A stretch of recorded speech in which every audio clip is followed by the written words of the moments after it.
Hi all, welcome to Los Angeles Film Forum online. I'm Adam Hyman, the director of Film Forum, and we're delighted to be able to continue with our series with Lynne Sachs in our second conversation today.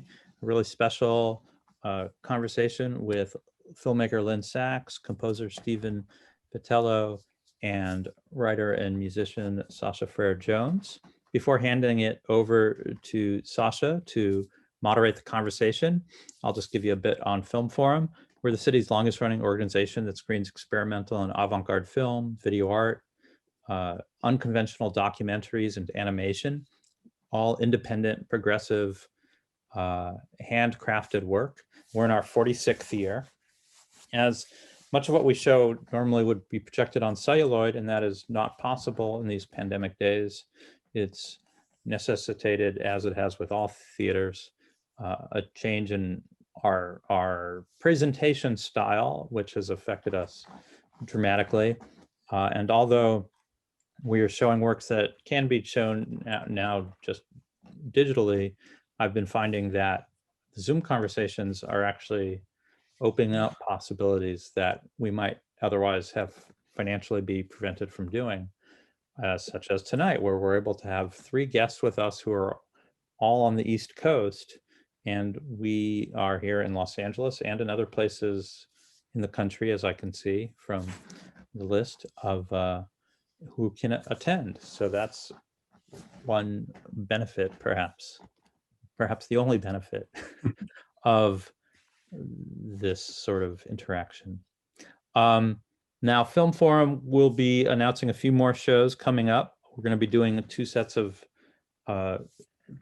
trios, is what we're calling them, where one filmmaker's work is presented and then another filmmaker. And then the third week, we'll have a conversation with the 2 filmmakers. So we're going to do a couple of those coming up to be announced. And prior to that, we hope that you will support what we do, either by signing up on our email list, or if you really like what we do, please become a member. Now, to tonight, I'm posting the program notes for tonight in the chat. Here's what they are as you wish to see them, and it includes the bios of our 3 speakers and the program notes on the various films. So feel free to download that. And because of that, I won't give lengthy biographies of our guests, but we've been able to host Lynne at Film Forum several times over the years. One of the films in this series, Tip of My Tongue, we had the Los Angeles premiere 3 years ago, I believe. And a couple of years before that, we hosted her with a few short films, and she's been at Film Forum going back into the 90s. So it's always wonderful to be able to welcome her with her new different forms of hybrid documentaries, experimental short films, and to hear her speak so eloquently about her methods and filmmakers and themes. And we're really, really delighted and honored to be able to have this conversation focusing more, but not exclusively, on the music and sound of her films with the superb composer, musician Stephen Vitiello. They've worked together now on 5 films, which are what we've presented. And the films, by the way, will be up for another day through Canyon Cinema and through Cinema Guild. So if things are provoked in this conversation tonight and you wish to revisit a film, or if you haven't been able to view them all, you'll still be able to go on after the conversation and view them for another day. And then we're really delighted to have the well-known writer and musician Sasha Frere-Jones in leading this conversation. And with that, I believe, and I will be recording the conversation for those of you who are new. So it will at some point go up on our YouTube page if the participants all approve. And also we will have both the Q&A and chat windows open. If any of you come up with questions, please just type them into the Q&A and we'll be able to bring them up or incorporate them into the conversation. But with that, I'd like to hand it over now to Sasha Frere-Jones. Thank you all for coming. Thank you so much, Adam. I appreciate it. It's great to be here. I don't know exactly where I am, but I'm here. Lynn, Stephen. Really excited to talk about your work. I'm going to start with a film that I think is the beginning of your collaboration, a film that I really loved. Everyone in my house loved it. They got to see it too. Why not? Why not? It's a pandemic. Mhm. Your Day is My Night. I'm glad we're starting there. It's a beautiful film about people. I'm going to let you describe exactly who is living and how they're living, but something that's, I think, consistent throughout the films you guys have done together is there's a lot of patience. There's a lot of letting things unfold. In terms of the sound and the sound design and the music, which I want to hear about precisely, I noticed that I could be wrong. I probably am wrong, but it doesn't seem like you guys choose to have sound and dialogue all at the same time. Things usually have their own space. And the way this one begins is really, I think, important for how it feels. So I would just love to hear about, again, everyone, it's called Your Day is My Night. Please do see it if you can before it goes down. It's amazing. And this is 2013, right? Is that when you guys did it? Yeah. Take it away. Okay. Lynn, you want to go first? I'll just start first by how we even began this collaborative process that I never knew would last 7 years. I was familiar with Stephen's music and sound art, and I had, did all that I could to find someone else who could make something like what Stephen could do. And then finally, I just got up enough nerve and I rode him from New York to Richmond, but I wasn't even sure, I didn't know where he was. I didn't know anything about him except like your music was very much the avant-garde, and then you came along with it. And then I wrote him, I said, is there anybody else who does kind of what you do in New York? And then he was the one who said to me, but we can work together from 1,000 miles away. And that just had really let a lot of things happen. In fact, Stephen, that was training for this year, for 2020, because we already knew That's true. together. That's true. That's true.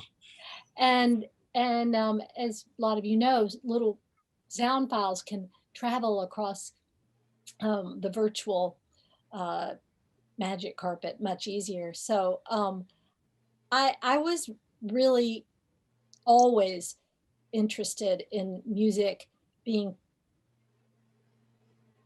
very distinct from the music that I would use, not being just music track and not having a purpose to just enhance some kind of emotional register, but to pick up like the objects, the sound objects of a space.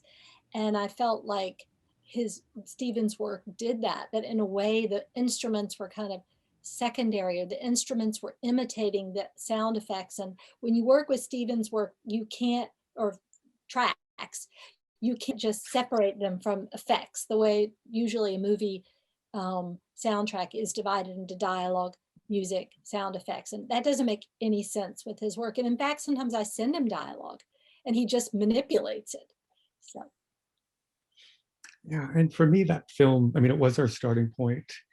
And I remember saying to you, yeah, I would love to work with you. Why don't I create a kind of demo and we get a certain amount of, certain amount covered. If you don't like it, we can walk away, or you can give me feedback. And I worked on the first few scenes of the film leading up into the voice. And that created a kind of vocabulary for the rest of the film in terms of moving between prepared piano and that soft kind of wavy sine tone based synthesizer. And as Sasha pointed out, it's very rarely that sound happen where the voices happen, maybe a little burst of a piano note. But I think that's something that we've always been working on, is how to create space. How do I not step on the toes of people speaking, but create a kind of space that's haunted around them? Just for people who haven't seen the film, can we just talk a little bit about what the film does and what people are seeing, and also like how you came to begin the project, and just to anchor it a tiny bit? Definitely. I'll say a little bit about that actually. So Your Day is My Night is a film that that really looks into the experience of living in a city in what are called shift bed apartments, but I first heard about them as hotbed houses. But when you look up hotbed house on the internet, you get a lot of X-rated stuff. So, but that's what people often call them. It's the idea that the bed stays warm. And so I wanted to know what it would be like for people who were not of the same family and who were sort of passing through a domestic space, but how they would actually create a sense of like an invent family. How would you support each other? How would you understand each other? And so I thought it would be a documentary, but then I couldn't get the proverbial foot in the door, as you know. And so then I decided to make it a fiction film. And that didn't work. I was working with actors and they said, well, what's your script? And I was going for a kind of hybrid thing, and they rejected that. And then I found a group of people who all are associated with a place called the Lynne Sachs Association, which is a community center for seniors mostly on Mott Street. And then I found those 7 people, and they had incredible stories to tell me about their, um, uh, um, you know what? There's a lot of noise going on right next to me, and I just have to go just work with that. But I'll finish my story, and then I'm going to go get the sound turned down. Sound, noise, right there. So I started working with, I'll say one thing. I started working with the people who are in the film. There's mostly 7 Chinese Americans who came here during what used to be, some of them came during like right after the Cultural Revolution in China, like in the late 60s, but some came very recently. And we did a live, for a year, we did live performances all over New York City in different venues, like at University Settlement or at a homeless shelter or at a senior center. And then it became a film. So Stephen was involved in many of those iterations. I'm going to be back in just one second. I have to just get the sound, but Okay. please continue. And where to pick up. And I Stephen, will what was say, oh, Oh, go on. sorry. No, No, go I was ahead. just going to say, I mean, I really do love that film. And I remember it's one of those ones that, as I've described it to people, this line between documentary, diary, performance art, it always seems like it could easily fall apart, but in narrative, but I really think it holds together kind of magically. It does. Sorry, Lynn, you were Yeah, saying? I'm back. I was going to also say that a big part of the interactions with Stephen's music happened in these live spaces, and the people in the film started to understand, like to really know, like they were performers, but they were performing their own lives, and they started to really understand Stephen's music and to really gravitate towards it. When you say performers and live performances, I'm not 100% sure I know what you mean. Okay, let me explain what this. Having seen the So film, I don't yeah. exactly, yeah. So I sort of came to, that would make sense that it would be unclear because we're talking about a documentary, and then I call them performers. So I'll explain that. The people in the film whom I met at the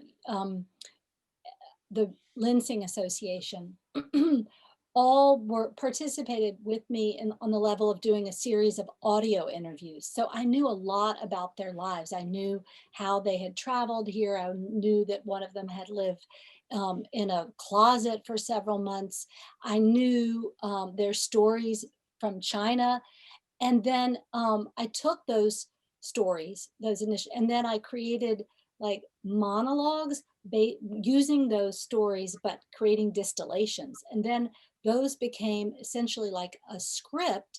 And then I gave it back to all of the people in the film. And in a sense, it meant that in a very non-conventional way, in a non-documentary kind of way, they knew what they would be saying, and their lives became narratives.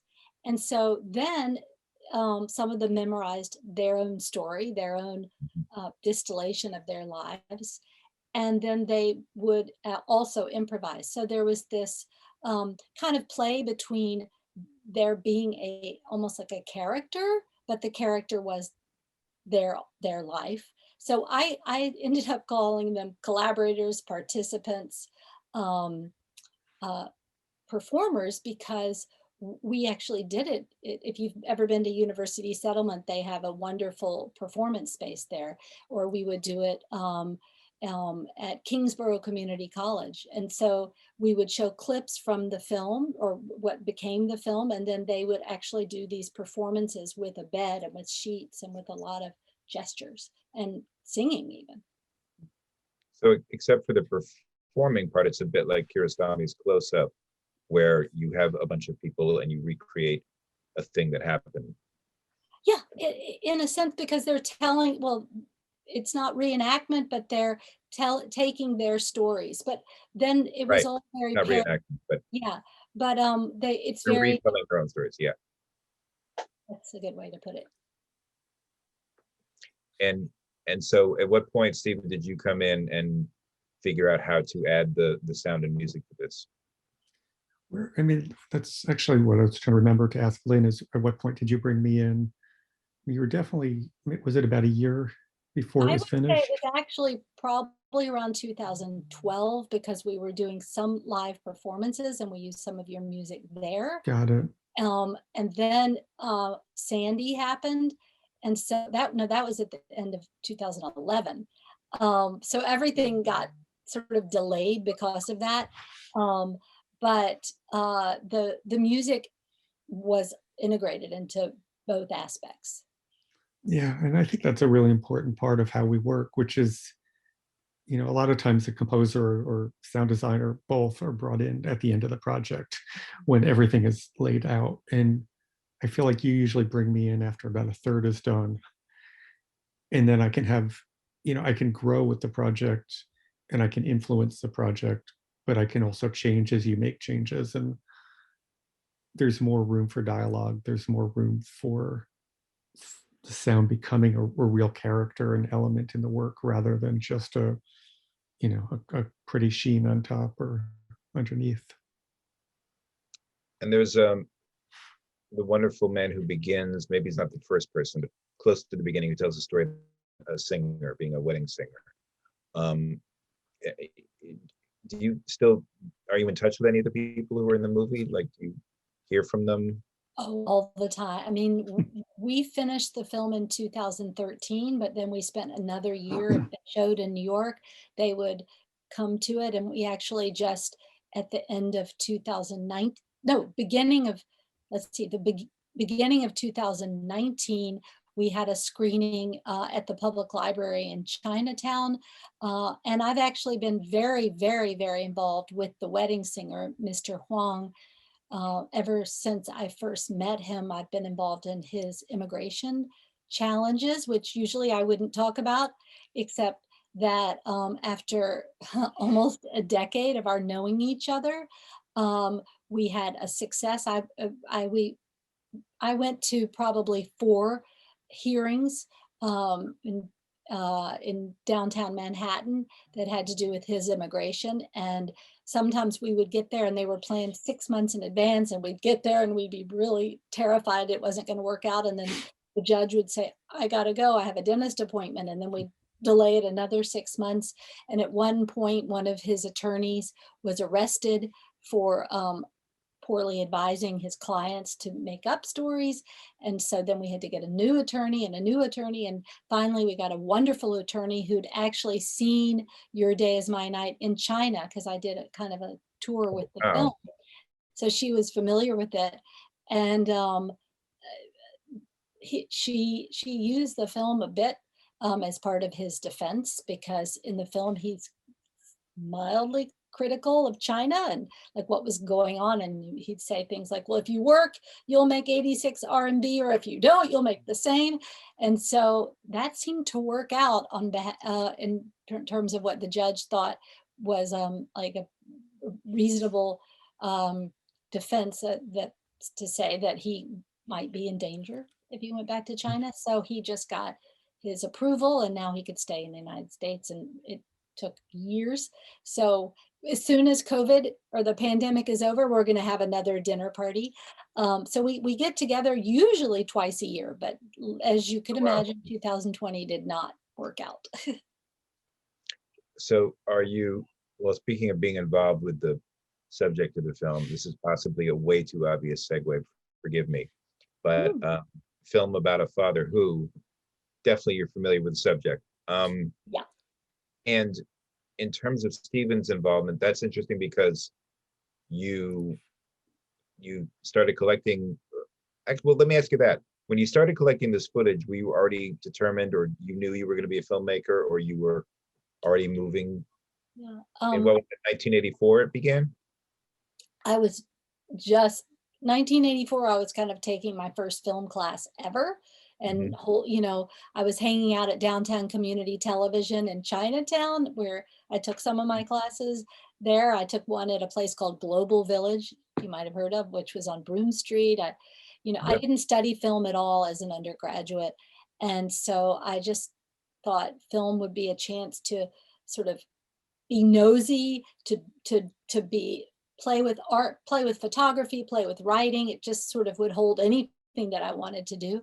And so I also realized at that time that if you, in a certain kind of filmmaking, it's an extension of it can be an extension of your life, not discrete from it. That the kind of filmmaking I dedicated towards could like allow you to carry a camera anytime you wanted, and it wasn't so much that I was making home movies, but I was observing, and it actually was a little bit of a mediation. It gave me a place to hide. Like, you can really hide behind a little lens like that. And I said to my father by 1991, I said, I'd like to make a movie with and about you. I just didn't know that it would take me 3 decades because I was intimidated by the process, but I kept doing it. And it kept moving with me. I lived in San Francisco, and then I lived in New York, and then I lived in Baltimore. And, I had a lot of jobs and different things, and the tapes and the film, the 16 millimeter and the Super 8 would move with me. Thank goodness I didn't lose it. But lots of it was also in garages, and it was things he had shot. And sometimes I was like sort of daunted by it, and then I would stop doing that. I'd make plenty of other films, but it was in a sense that people, you might be writing a novel, or you might, and every once in a while someone will say to you like, oh, whatever happened to that? And you're like, oh yeah, I gotta do that. So But now you've found closure of some kind. yeah, and I can move on to the next part of the rest of my life. Like, I really felt that at the premiere that in New York, Stephen, when you were there, I really felt like, I'm not making that movie anymore. Yeah. When was the premiere? The very first screening was at Slam Dance last year in January, and then the New York premiere was at Documentary Fortnight at the Museum of Modern Art.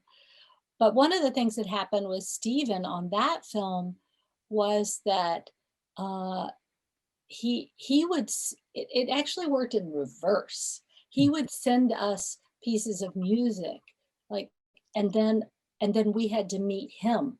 And I think there was some ambivalence, Stephen, on this project at first, because, it's a particular take on a person and masculinity, and you can speak to that. Yeah, and there's probably a couple ambivalences, and I'm so glad we both carried through, or I could carry through as part of your project. But I mean, when Lynne first sent me footage, I really was trying to figure out what do I think of this character, and where do I stand? And I kind of liked this shuffling walk that he would do, collecting garbage, and I started thinking about rhythm. But I really didn't fully identify with him, and I kept feeling like I should understand where Lynne stood. But I started to create a series of pieces, ambient pieces, rhythmic pieces. And then the other thing that happened was Lynne said, I don't think we should work the way we've worked before.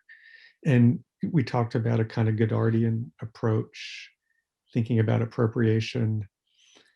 So at one point I took a rough cut of the film, had all this music I'd done, but was thought, all right, well, I better put it on the side, and then laid out this other kind of mix using sound effects, bursts of classical music, bursts of popular music. And then at a certain point, I still was convinced that some of my music should get in there. And I remember sending Lynne just tracks, and I snuck in a few of mine that were not from what she had prescribed. And my memory is Lynne came back to me and said, actually, I think you're right. Some of those pieces are really nice. And so there was a lot of molding back and forth between finding a new language for the film, finding a sound for the characters and the kind of treatment of the film, trying to move away from what we'd done before, but not fully. And that back and forth, it takes patience. It takes patience in a collaboration for me to find my own sense, but then also knowing that I'm ultimately serving the filmmaker a film, series of characters, and comfortably find a balance. So we actually had one major obstacle, and that was my relationship to music from Disney movies. Because the very first movie I had ever seen was Bambi. And so while I was cutting the film, before I started working with Stephen on this, I had decided that I didn't really have like this vertebrae, or I didn't have a sense of what was holding the film together. So I decided to make 12 experimental films. And this was in 2018 with Rebecca Shappas, and who was working with me on the editing. And I'm like, I love making experimental films. And it's like, I love writing short stories, or I don't, but I love writing poems. So let's make a bunch of little poems and not worry at all about how they came together. So to stand in, I started to use Disney because it felt important to me on this autobiographical level. And I never thought I would include it. And then I kept getting more and more committed to it because it was evocative. And I loved it. And then I kept saying to Stephen, is there anything you can do that's like Disney, which is sort of so insulting? Or just outside my wheelhouse. But you would actually, I don't know if the word is but you would take that emotional register, and you found something that was so much better. But we worked super hard on trying to find that, and I kept, succumbing. Is there a moment from the film, just because again we're not watching it together and right now people may not have seen it, is there a moment you guys can describe where maybe you didn't do the Disney thing, Stephen, but where you were all really excited about how you nailed a particular emotional moment or something?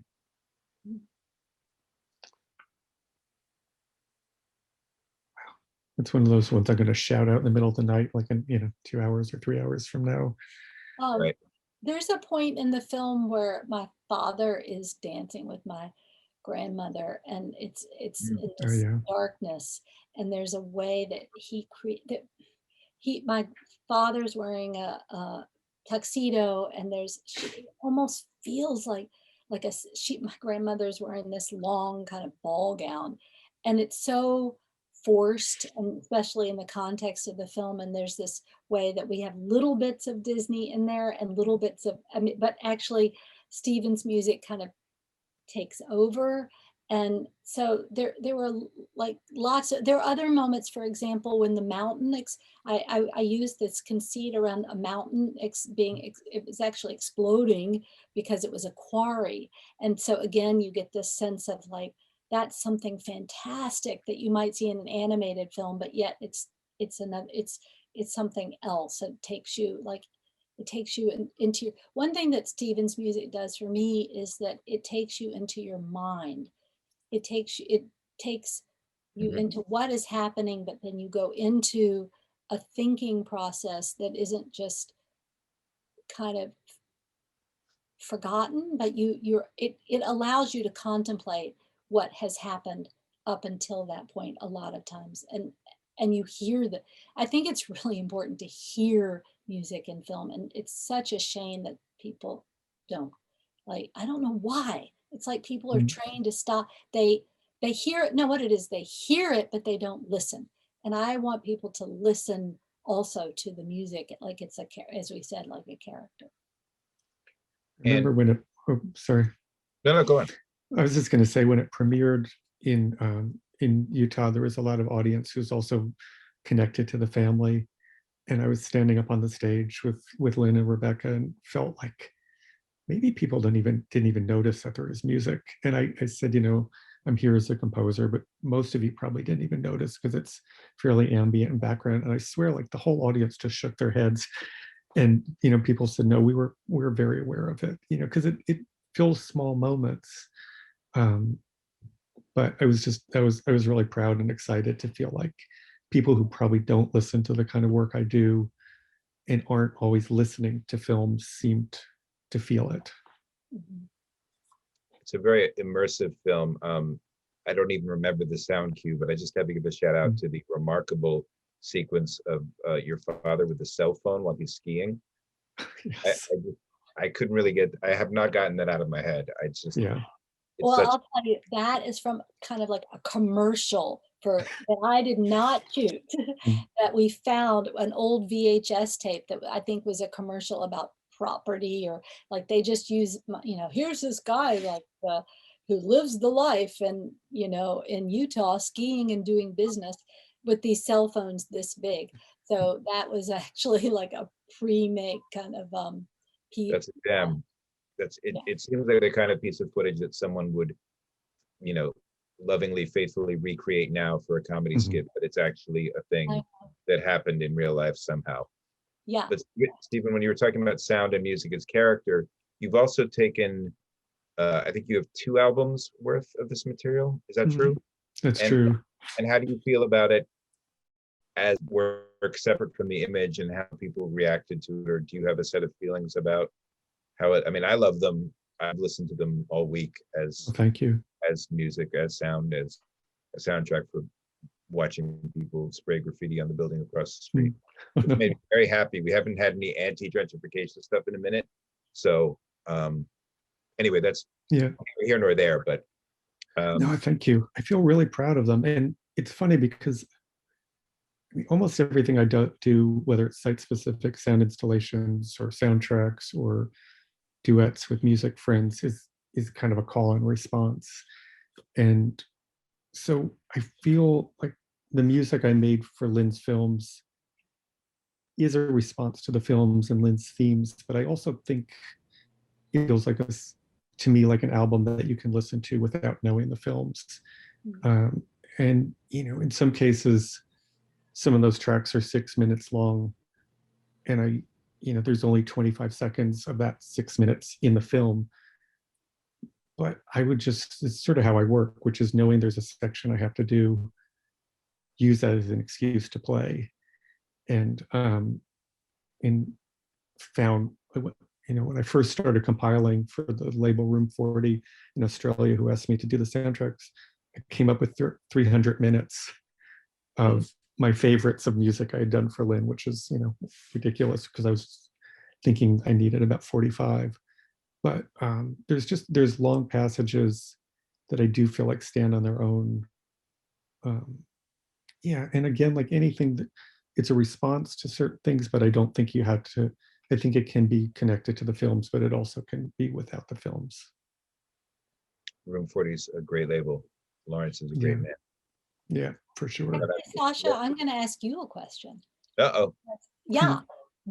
So I know that you and Stephen have not met before, but I know you had met his music.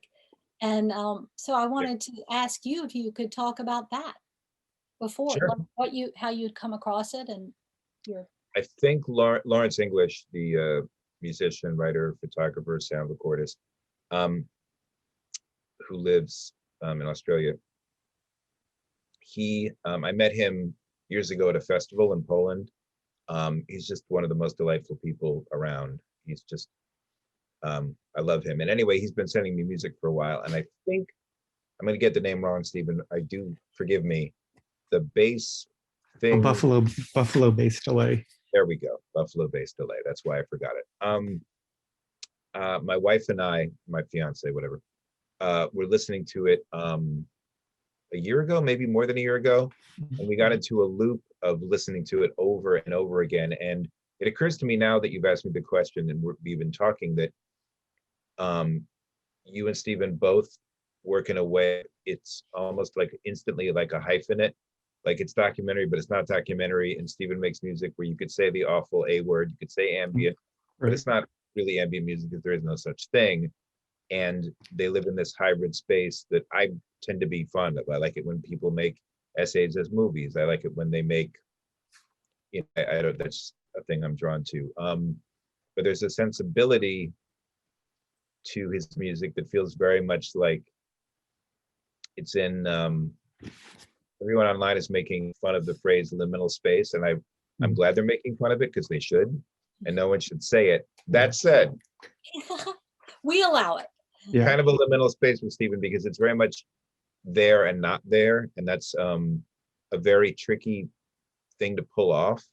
And also it's a realm in which there's a lot of music. We call it murder spa in my house.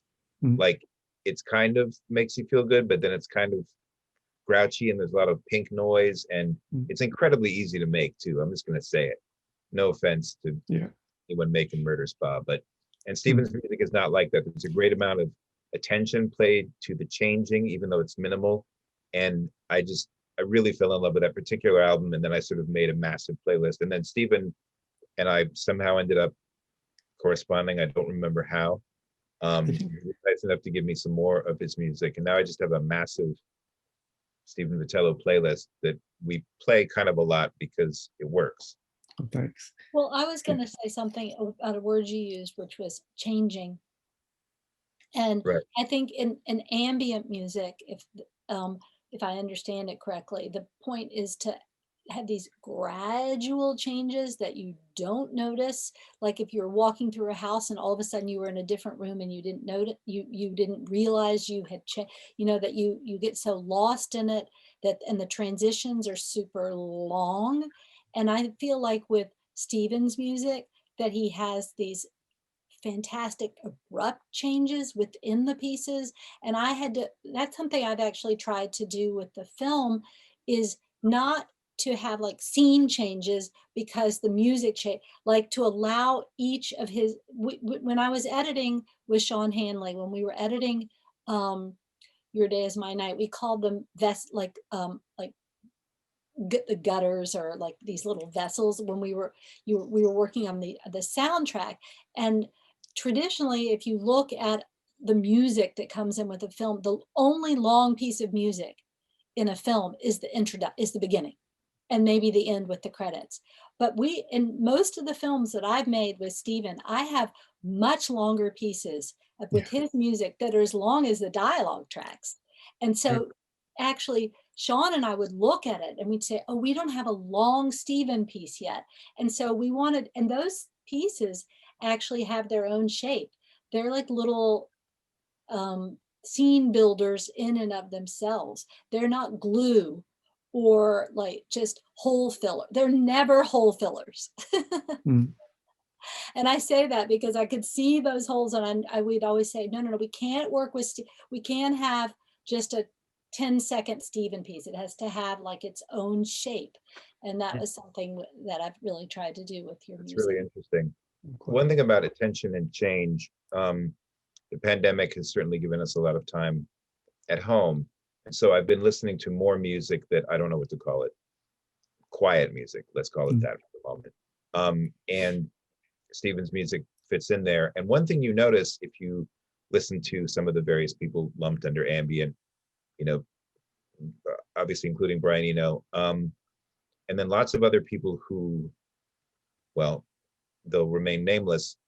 That thing about attention and change and detail, people who definitely set up a couple of synth pads, let them go, sounds good enough, it'll get on a playlist.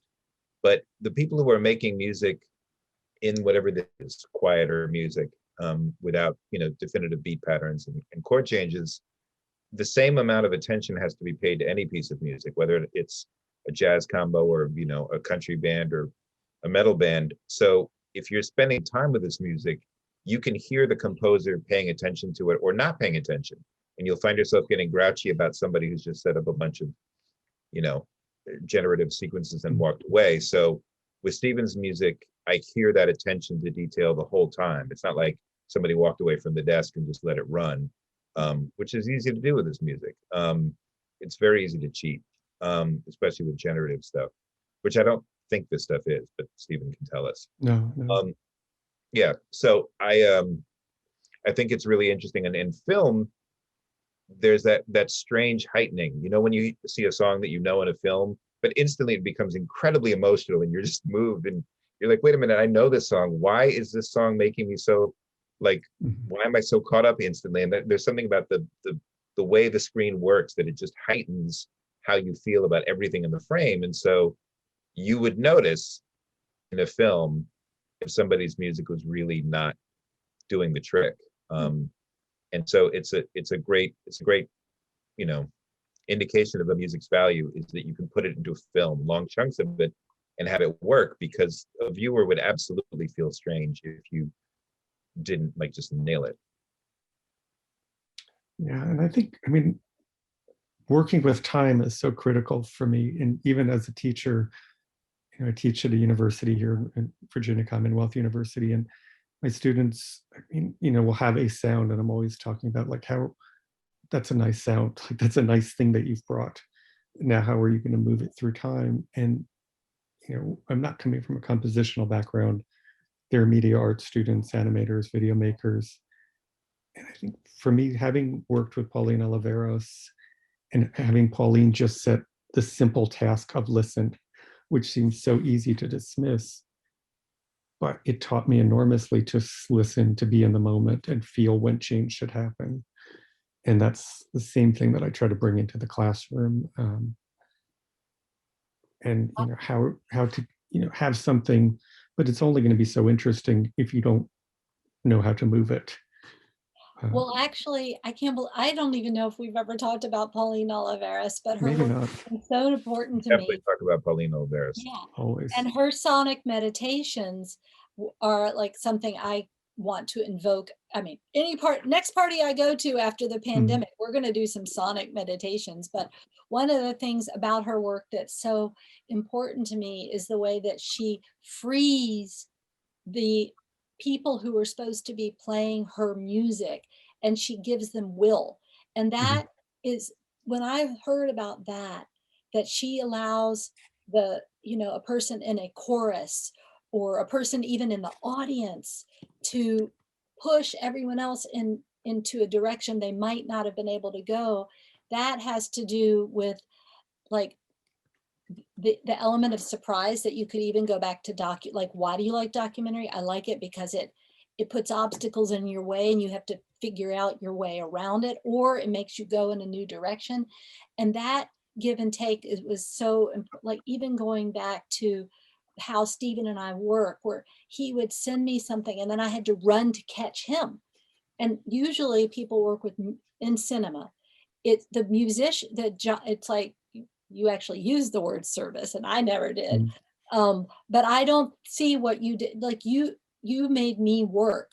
Even in Drift and Bow, which I had shot in a snowstorm in Central Park, and then actually you gave me a piece of music that you had already written. And this is the only time we ever worked that way. But then I had to run to you, I had to run to every single little thing that you did, and actually it was refreshing because it made my method shift. I was about to ask you about that film, so thank you for the magic segue. So what you were just saying, does that mean, and forgive me if I'm getting this wrong, that you cut any of what you were doing to the piece of music, or? Yeah.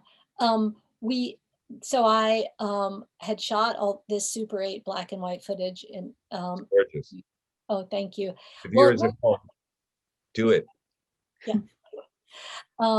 It's actually very timely with the snow right now, and can't lose.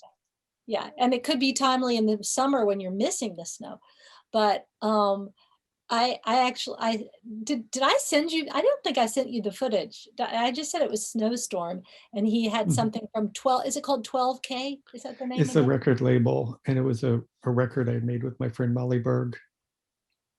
Yeah. And there was something that about that music that felt like snowflakes to me. Mhm. So and I listened to a few of I think that album was new in that year, Mhm. like around the time that I made the film, and Me that too. yeah.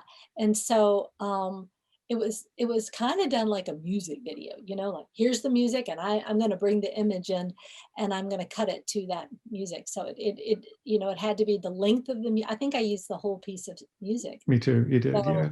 and I like that you sometimes you work in these disciplines that are different, like a prompt, and then you have to like figure out how to fit into somebody else's template a little bit. So that was kind of exhilarating. I'm glad. A beautiful piece. I'm curious to shift slightly because it feels like maybe not the richest film, like the other ones aren't rich, but the Washing Society has so much. It has different. You use different ways of telling the story. Um, Visually, it's stunning. And anyway, I love that film, so I just want to hear about how you guys put that together, and also let the people know a little bit about what's in the film. So the Washing Society is a film that I made with a playwright. Her name is Lizzie Olesker, and she came to me in, oh my gosh, in 2015, and she said, I really want to do some kind of live performance in a laundromat, and I want to talk to people who work or go to laundromats in New York. And she had seen Your Day Is My Night, and we actually were neighbors, and we said, okay, let's go together. And she thought, oh, Lynne makes documentary films or knows how to do that, so she can help me go into these laundromats. But the thing is, when you walk into a laundromat, um, most of the people who work there these days are people who are concerned about their status the United States and their papers, their documentation. So the last thing that they want to do is talk to somebody even on audio only. So we would just talk and not record, and then we started to write based on those just casual, informal interviews. And then we started to read about everything we could about laundry workers and about this relationship, particularly in cities, between the people who clean your clothes and the people whose clothes are cleaned, and how does that service relationship work in a metropolis. And then we heard about the historical group of the Washing Society in Atlanta in 1881. It was a group of up to 3,000 African American women who organized to actually get higher wages per pound of laundry, and they threatened to close the whole. This is during Reconstruction, so there was a period of time where Black women could actually organize, and this was like just before the whole Jim Crow clamping down. And so we thought about this kind of collective movement and action, and we wanted to bring that sliver of history in. And again, that piece, the Washing Society actually started as a live performance that we set up in laundromats all over Brooklyn and in Manhattan, and like at small theaters. I'll call it almost near, on Broadway, but it was in the Tank where anybody could perform.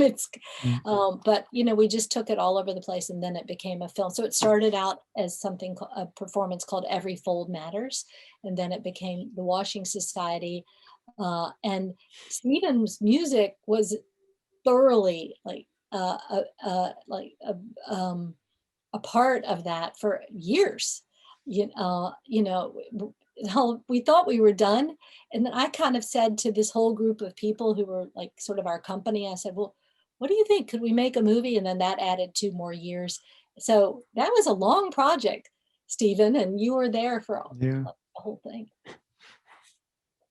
that was And we one. would send him music from the laundromats, or didn't you get some of it from laundromats in Richmond? Yeah, some in Richmond, but then my friend Michael Raphael, who's a radio producer and field recordist, who did some recordings for me in Brooklyn, in laundromats. He does really, really nice, and gave me long shots and close-ups in terms of sound and details. I don't know if anybody would ever notice it or think it, but I think Dancer in the Dark, the film with Bjork, like those scenes where it would go from mechanical machines into a dance sequence or into a song was something that I really was in my mind playing with, even if it doesn't come out for an audience, but taking those sounds and building them into something that then becomes suddenly recognizable as music. I'm curious. Oh, go ahead. I was just going to say, of all the films we worked on, this one, the music becomes the most ecstatic, with banging around on the machines, and it's kind of like, I would call it a musical in some places. I'm curious. I'm going to ask this question in the dumbest way possible, but so here's the movie, and it's got what sounds like silence sometimes, but probably isn't silent. And then there's dialogue, and then there's a noticeable sound effect, then some music. So how, I guess I'm wondering who makes all of those decisions, but also there's the larger decision of when to have music and when not to have music. And one thing I liked about all of these is I never felt hit over the head. I never felt manipulated. I never felt like someone was, papering over. And I'm writing something about a very well-known documentary filmmaker right now who does a lot of musical stuff that absolutely just drives me nuts, because if the emotion isn't there, boom, the song comes in to do the work. And I just find myself resenting that, even if I find myself enjoying it at the same time. That's, I guess, my problem. In terms of this movie, how did you figure out together or alone? I don't know, Stephen, if you did some of this alone, how did you figure out where to put things and when to just leave things out? Because there's a lot of really beautiful space, especially in the first part. And I probably had the least influence. Like this, my memory is that the other films I did sometimes place things in the timeline. I think with this one I get less credit for that. Not true. Uh-oh. I was working with Amanda Katz. She was the editor on the film, and we basically had to memorize. Let's talk about nomenclature. Stephen has some hilarious and very, very, I'll call them casual names for pieces that became, once they entered our cosmos of the editing room, they were like, let's call them like little landscapes that we had to figure out how to enter. And the thing about Stephen's music is that, again, not ambient, that it's like a landscape with a little dip and a mountain, and then you're off in the skies. And then, so we would have to work with that. And we had all of these, I wish I don't have the list right here, but like Slinky Piece, with lazy piano, go to sleep. Lazy piano, something like. Yeah. And then so you could pick. We'd say we're going to work with Slinky Piece with lazy piano now, and it would, like, we couldn't even get it out of our mouth. We didn't have a shortcut for it. It was, and those pieces we built around. Like we built the sounds, for example, inside the machine when we have coins coming out, then or the sound, the like sensibility of coins, we had to build whole scenes around that, or scenes around like what would lint sound like, but it wasn't supposed to be like a replacement. It was supposed to be an evocation.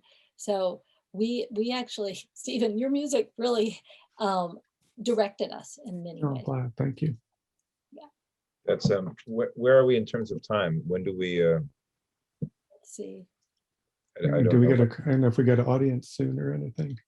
Do we want to take questions from? If there are questions, that'd be great. I don't know where Adam's gotten to, so I may be. He's back. I'm here. If anybody wants to enter questions in the Q&A, and then Sasha, if you have that window open, if you see any that you think are good, just bring them up. and ask them. And if not, we can just continue with a few more questions. I figure we should wrap up at about 6:30. And so we've got a half an Okay. hour more. Great. There are no questions, so Oh, wait, we got a question here. we got a question. Under the How chat. did you become acquainted with Stephen's work? Oh, From Adam, I think it's Hohenberg. yeah. Forgive me if I have mangled your name, sir. Oh, actually, I know who Adam is because Adam, I'm going to say this, is my cousin from Memphis. So we now have someone for sure Yeah. coming in from Yes. Memphis. Hey, And, Adam. and I'm going to say something about Adam. This is like kind of a shout out, and I probably told you about him, Stephen. He has a program on WEVL, which is the community radio station in Memphis, I think it's Saturday. And it's called Music in the Movie, Music in Movies, or maybe Music in Film. And so he is obsessed. He knows more about movie music than anybody I know. Oh, music for movies. Excuse me. He corrected me. So I'm super happy that he's here. And so I actually I had never heard any music of Stephen's in a film. I had only just heard your pieces, and I loved it because it wasn't musical. Mhm. It wasn't music soundtracky, and it announced itself, and as it was unpredictable, and it's sort of like the way I work with someone. If like in Your Day Is My Night, I called them performers because they get more freedom and they get to be more playful to me than usually in a documentary where people are just like supposed to be vulnerable and release themselves. And I wanted to work with Stephen because I felt like I would learn from you, Stephen, and that would make my soundtracks be like abstract paintings or something where when you look at there's what is the name of the film? Sometimes I've seen films like by Royal Ruiz where you have a tableau vivant, and you start to see something that appears still becomes like a kind of activation. And I felt that in your soundtrack, like that you would start to imagine certain objects. I like when objects start to direct things, and it feels like your music is full of objects. Again, and there's probably films or videos from the late 80s through the 90s. I did so many soundtracks, but I was so much on the video art side. And I always think of you as on the film side. Mm-hmm. And I mean, it seems silly now. I don't know that people imagine it, but those worlds were fairly separate. But there is music or sound that I'd done for Jem Cohen and others that you might have even heard in mixes, but it wasn't me predominant.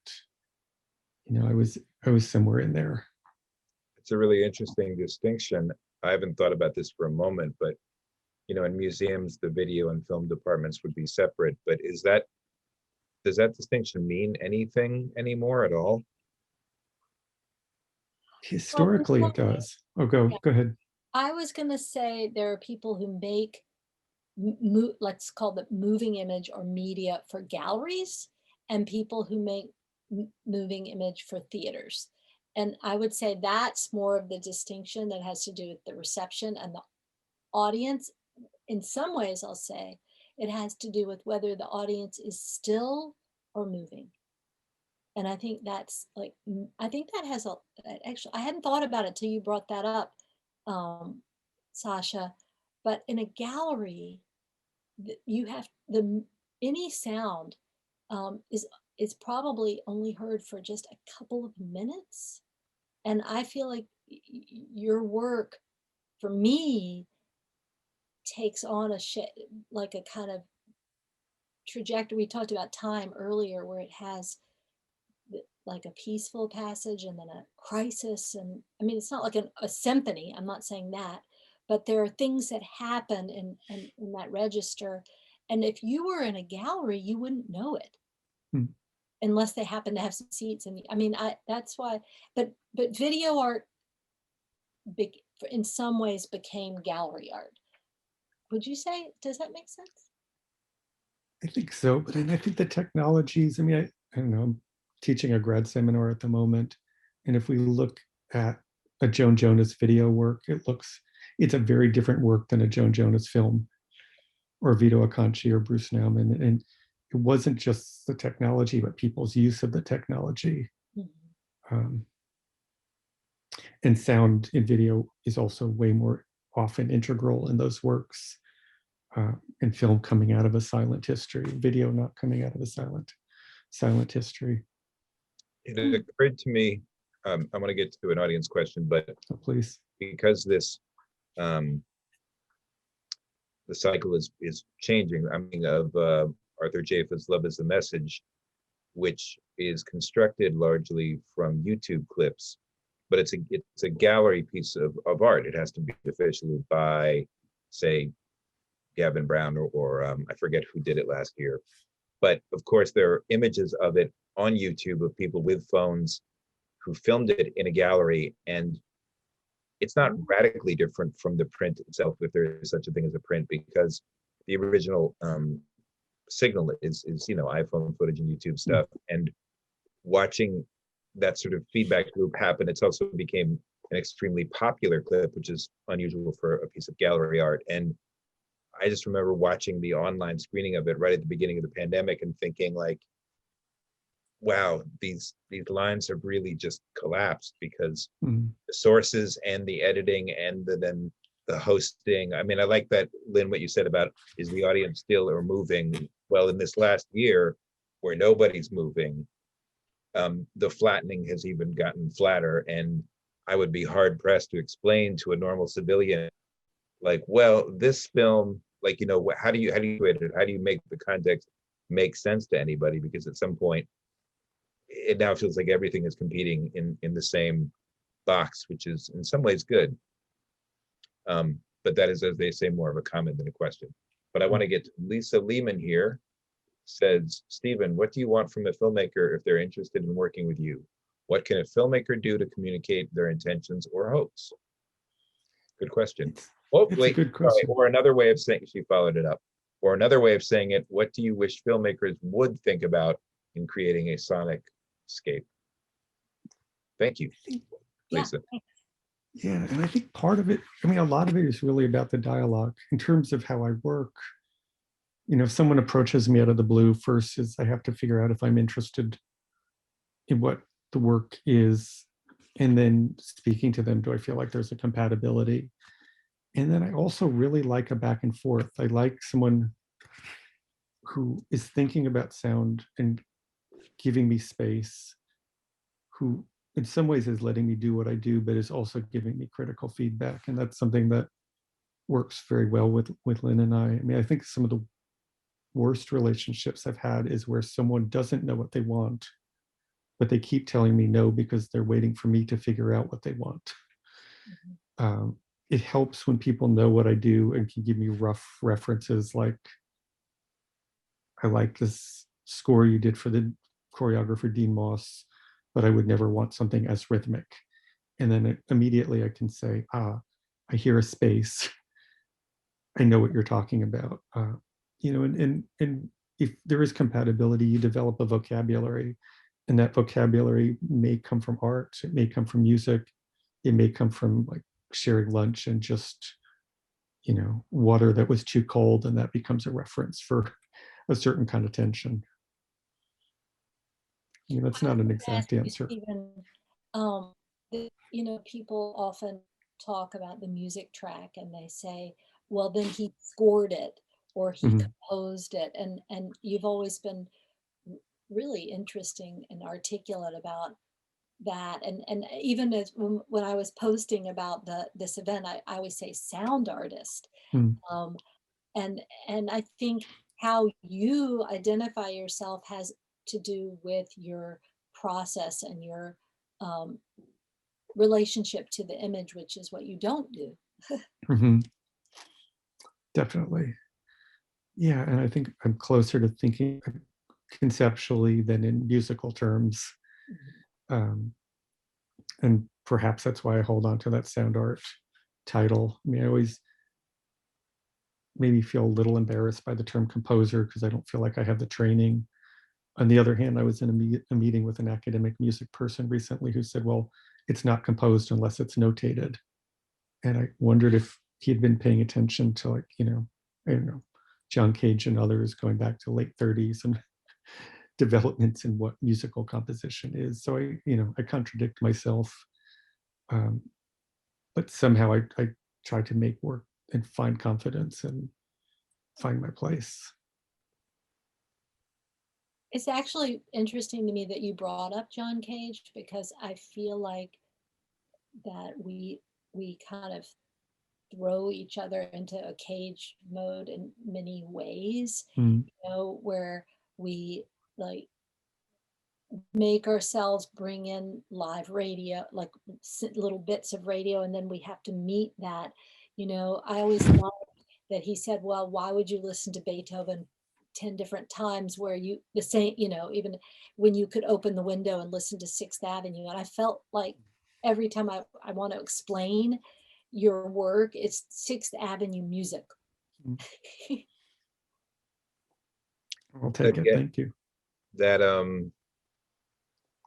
that gets back to Pauline Oliveris and the idea of deep listening, Yeah. and how much the viewer or the receiver is putting into it, and how close attention do you pay, which is something very threatened by this life where we sit in front of this box and we do X number of things. Like if we had to do this before the pandemic, I would have had to go to a theater and be on stage, but now it's in the same box that my kids are sending me memes. And in some ways, paying attention now is even more important because it feels incredibly hard for me personally to always Agreed. pay attention that I should be paying to things. So I actually find work like I just rewatched Goodbye Dragon Inn, a movie of intense slowness, and I don't know if you guys know that film. I'm trying to think of other slow films. Uncle Boonmee. I'm getting the name wrong, but anyway. Oh yeah. Film demand that Sutton Tango. My glasses are revolting against me now, so I think that's what Adam said. Anyway, films that demand that I not process too much information are a gift because they slow me down and they stop me from super multitasking. And I find myself gravitating towards the slowest films I can possibly find because they're fighting back against the rest of the day where I'm, it's just like a popcorn machine going away and my eyes are burning in my eye sockets. So I don't know. I don't know if this idea of time and ambient music and these words that are frustrating because they sort of do an injustice to the work being done. But I think it's fair to call these films slow. I don't know if you object to that, Lynn, but No, I don't. I feel like, as sort of innocuous a word as that is, it feels like a very important word with this work, because I don't think if you started doing like a slapdash, like cross-cut music cue, like boing, Mickey Mousing, like, if you even had a small hint of that, it would really throw the whole thing off. And as I went through these films, I found myself just my blood pressure kind of like stabilizing as I convinced myself that they wouldn't do that, and it was okay to sort of go into a certain kind of, a deep listening or a deep viewing. And work like this feels more important to me than ever. Not that I'm ever going to give up on the Fast and Furious, but I do feel like something else is happening with this kind of work and will continue to happen. Also, because now that we don't have, I mean, there used to be constraints for, say, long pieces of music. You'd have a triple LP, and now I get, a digital reissue, and it's one track. Albums that I grew up with, and it's really disorienting and thrilling to be like, oh my God, I don't have to listen to. I'm trying to remember the piece of music it was. Anyway, you get the point. Like a 4-hour movie, fine. Mhm. I was rewatching The Hour of the Furnace. Is an amazing, amazing film. Yeah, and the idea that I can now just watch that all in one thing instead of in like 3 pieces. Anyway, I don't mean to get off the point. I'm not sure what my point is, but slowness and attention seems to be critical to this work. And I should probably put a question mark on that, but does any of that ring any Well, I bells? wanted Or to say feel something right or about wrong? the like attention, and it's very, and I feel like Stephen, tell me if this is right. Okay, so Stephen is a New Yorker. I am not really. I live in New York, and now I could pretend to be a New Yorker, but Stephen is truly a New Yorker and grew up in New York City. And I have felt, I never said this to you, but I felt like working with me on these movies, which happened to be during a period where basically all these films were made in New York. I mean, my father and I traveled, but lots of it is in New York. It's not just that I live there; it's that I wanted to to make my films connect to my home and my life, and not follow that paradigm that a film means an airplane ticket, or a film means you land somewhere and you embrace it and you understand it and you claim it and you author it, and then you go back to where you really live. So like you were asking, Sasha, about Your Day's My Night, and I have kept relationships with all of the people in the film. One of the men has died, but I know them, I know their families. We meet often, and even though I don't speak Chinese, but I have friends who can help me with translations.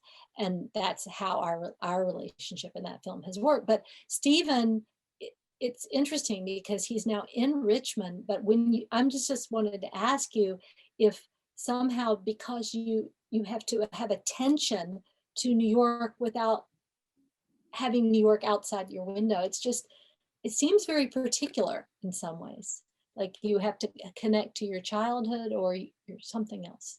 Yeah, and I mean, there's definitely something instilled in me about forward motion that I always think of as having grown up in New York. And when I moved to Richmond, entered academia, I remember the first thing my then boss said was, well, you better, try to at least make one project a year. And I really felt like a little cartoon character going like, I've got 16 things on my, docket. And most people I know would have slowed, but I've never slowed. And so, maybe there's something about that, the upbringing, about the city, just my own personal, drive or ambition.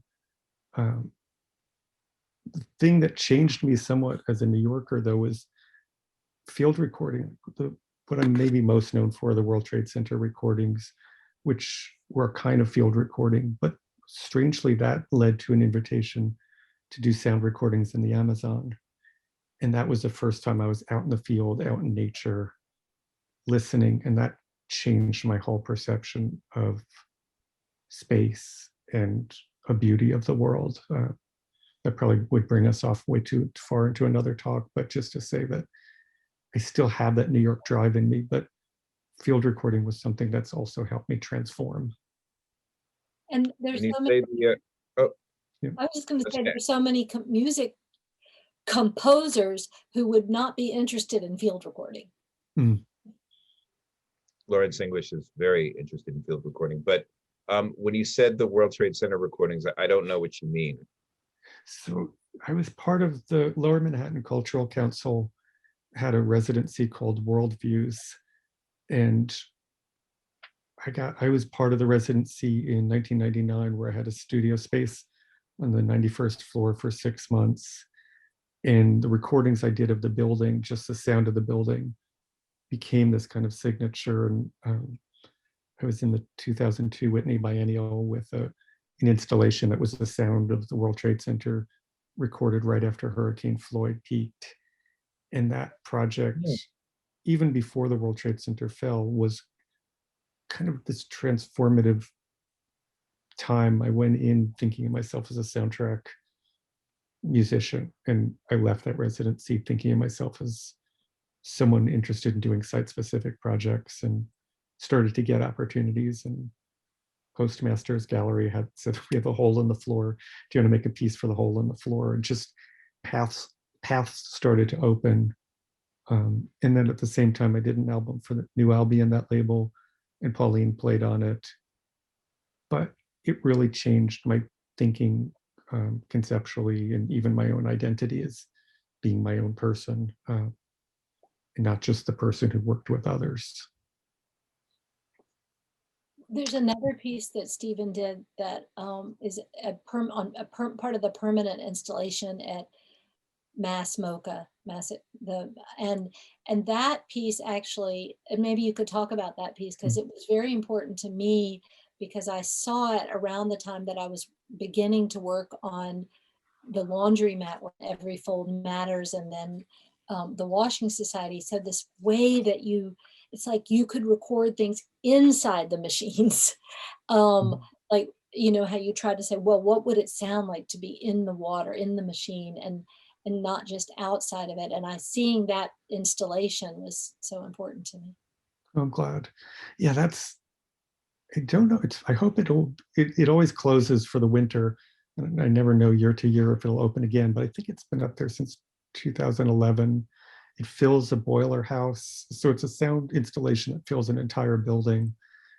And I collaborated with a science fiction fantasy writer named Paul Park. I invited him to work with me, not knowing he lived in Williams, Massachusetts, you know, half a mile from Mass MoCA. But there's a narrative. Sounds are buried in the building, sounds are of the building, and there's a narrative that kind of retells the building as a connection to sound itself. But it's definitely a space that you move through. I think there's like 30 channels of sound and no speakers are visible, but it's definitely this idea of haunting a space, and playing with playing with what the history of that space might be and rewriting it, is all involved in it. It makes me, I think there's a film we haven't spoken about, and I think that, Tip of my tongue. right, and I, being a bum, that's the one I didn't watch, and I don't want to disrespect that movie just because I didn't happen to watch it. So if you guys want to talk about that film, I'm all ears. I'll give a little background to it so the film started when I decided to write a poem for every year of my life, when I turned 50, and each poem was supposed to articulate the intersection between something happening beyond your domestic universe and something happening in your head or in your private space. So I wrote this.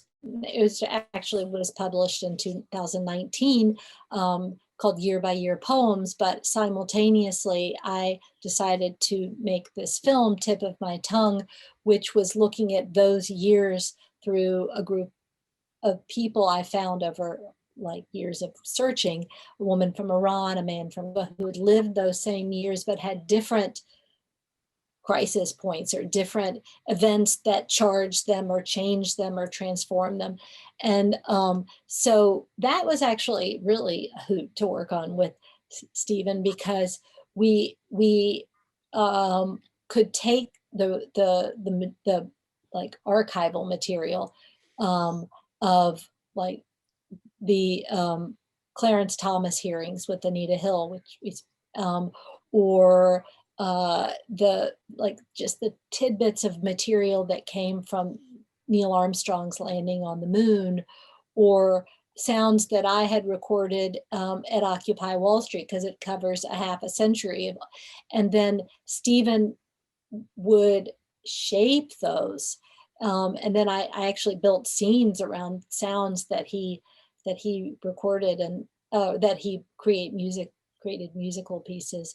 And it's been actually interesting to show the film in the last few months, because the Anita Hill hearing, for example, or I call it the Anita Hill, it was Clarence Thomas, but people got so interested in her story through the Me Too movement and all of that. And what Stephen did with that material is just really extraordinary. And so that I'd love to hear you talk about that, because sometimes I would just give him material from like newscasts and he would play with it. Yeah, and I mean, we're almost the same age. And so since the film is tracing a period of time from the 60s to the present, I knew, almost all of those events. And so I also had a kind of emotional connection to them. Yeah, the Anita Hill, I mean, it's funny, I remember that when you sent me Elizabeth Warren and asked me to play with her, and I was less in that instance than aware of Elizabeth Warren than I was later. But from the Well, late 60s. Yeah. Oh, go ahead. the Elizabeth Warren was from 2008, from the economic collapse. That's And right. so, like, if you thought back, Sasha, maybe on 2008, you would, I don't know if you remember, but Elizabeth Warren's voice was out there all the time. I mean, that was kind of when she became part of our the oral history of our lives, was 2008. And so Stephen took that and like pushed her ahead of everybody else, because we also liked her. Yeah.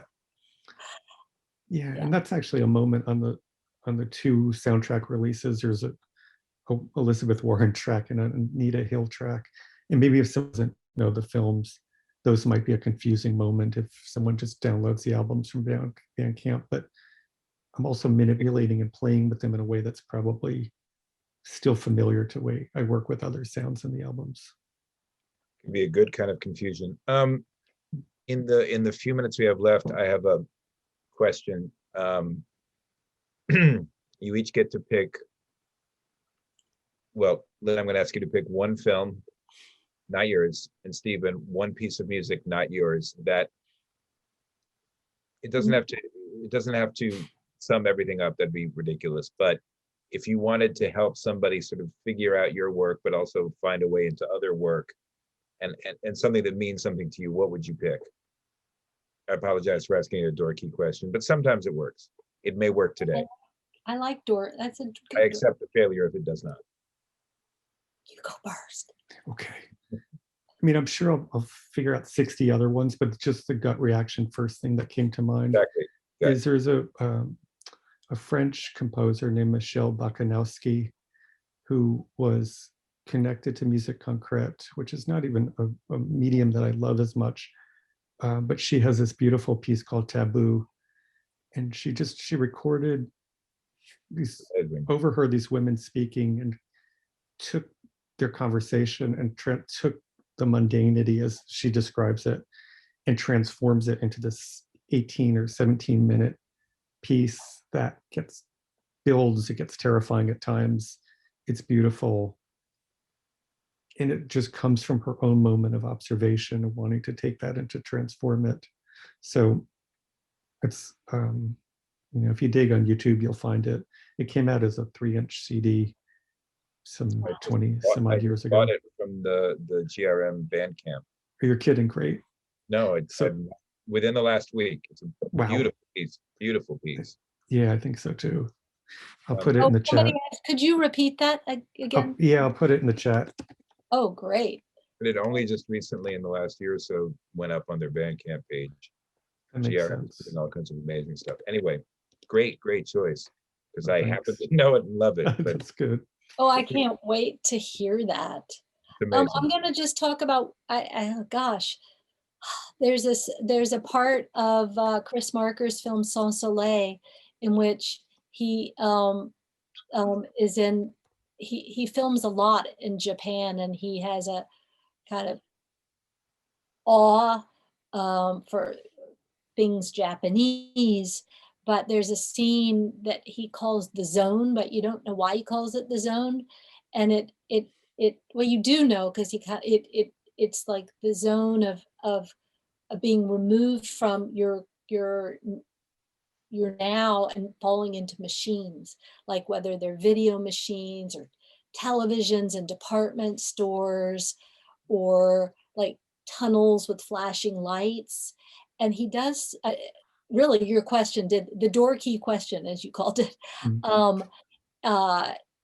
it it sends you out of that world, but he doesn't do anything he doesn't try to make Asia or Orient, he doesn't orientalize it in any way. He sort of says that in the modern world, or in contemporary society, we move out of our now into another zone. And to me, he did that with the soundtrack, that where he stops talking and there's no voiceover, and he just goes into this other, like I would call it a sphere. And I really liked that. So that came to my mind. Yeah, if the answer is Sans Soleil, then the whole thing is right. There's never a wrong use of that. Right. The one film I made in 1986 was very much inspired by having my mind completely rearranged by seeing that movie, which still totally energizes me every time I watch it, which is Well, a lot. I'll just say one thing about that film, and Stephen probably knows this, but I wrote Chris Marker a fan letter in in 1986. Oh, and wow. Yeah, and he wrote me back, and we ended up meeting in North Beach in San Francisco that year. And then we became friends, and I ended up working on a film with him, and we had a long, like, several decade correspondence. So he was important. I am so jealous. Mm. Wow, that's a great story. You can't end in any better way than on Chris Marker. No, it seems like it's no better. Yeah. I feel like here's Adam to walk up to the stage and kind of go. Well, you've already made the comment that it's no better time to end, so I took that as my cue to enter. I'll take it. But with that, I mean, this has been a wonderful conversation. As you could see, we could probably go on all night, but we've already, as with 2 days ago, we've now been conversing longer than your longest film, Lynn. So it seems like an appropriate duration for our conversation. I wanted to thank everybody who attended and has been able to view today. And again, at some point, this will be up on our YouTube channel. It's not going to be in the next week, but it'll be soon. And for those of you who, in the next day, you can still, I think, watch Film About a Father Who through our link. And I presume that Cinema Guild will be having other virtual cinema releases of it as well. So you can still catch up with it, I'm sure, even after tomorrow. But check at the Cinema Guild site for that information. And for the next several weeks, it's available through the Canyon Cinema site, the other 4 films. So, and those you're able to watch for 30 days from the time you buy your ticket, as Brett has verified in this chat. So hopefully that will allow all of you plentiful time to check out this body of work, and then beyond that, continue to explore the work of all 3 of our guests today. And with that, thank you, Lynn. Thank you, Stephen. Thank you for Sasha for having such a stimulating conversation and a wonderful evening. And can I ask one question before we? I'm sorry, but this is really, I really have to ask Sasha what you're writing these days. Oh, good golly. Off the top of my head, I want to not put people to sleep with a list. Also, I need to try to remember, which for me is challenging. I'm revising a memoir I finished. So that's front of mind. I just wrote a piece about Patricia Lockwood, working on a piece about Adam Curtis, Lana Del Rey, an amazing writer named Nathaniel Mackey. That's a lot. Yeah, no, then I have a newsletter, and I'm busy. Newsletter? How do we get access to your newsletter? Just type in sfj.substack.com. You know, the thing that people are making fun of all the time, Substack? Well, I have one, but I've had it for 2 years. So there, people. No, it's great. I love it. You can pay for it. You can do it free. It's like a radio station. Oh, it's always be free, but it's not free to run. Anyway, that's what I'm doing. And I got a Cool. band, all kinds of things. So Wonderful. Thank you for Everybody- having us. Everybody Thank you. keeping busy. keep it Yeah. busy. Blessed and Thank you highly. all for bringing such wonderful thinking and creativity into the world. And we look forward to seeing you all again in the future. And to our audience tonight, we hope you see you at more Film Forum events this year and beyond. Thank So you, have a Adam. good evening all. So much. Bye. Thank you, Adam. Thank you, Lynn. Thank you, Thank you Stephen. all. Yeah, pleasure to be here Bye, with you. Thank everybody. you. Have a Bye. great Drive evening. safe. Bye.